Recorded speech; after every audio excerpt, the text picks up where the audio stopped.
Pronto, forze dell'ordine, gendarmi? Salve su Pep, un cittadino italiano, diciamo. Volevo denunciare un furto subito oggi pomeriggio da me e svariate persone. Sì, allora, l'episodio è avvenuto a Bergamo, località Bergamo, non lo so, a Tobas, Bergamo Miez, appuntato segni Bergamo Miez, verso le 16, e chi erano? Sì, l'abbiamo riconosciuti, erano persone a volto scoperto, vestite di giallo.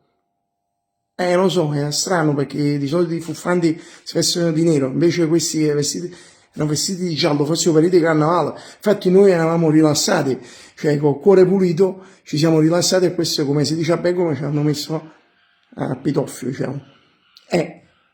Allora, uno di loro aveva anche il fischietto in bocca.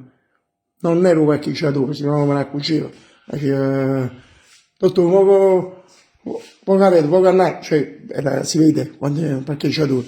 Non era un parcheggiatore, il capo della banda, vi dico un'altra cosa così, li acciuffate, tenevo un cocco, i capelli col cocco tipo Bobby Solo. No, non andiamo subitare la fine a Bobby Solo, lo riconoscete, cioè, però comunque abbiamo avuto una lacrima sul viso in qualche modo. Erano armati? Sì, in qualche modo sì, era un VAR armato, diciamo, un VAR armato. Denuncio questo sopruso perché noi è un'attività che mandiamo avanti, cioè abbiamo questa attività.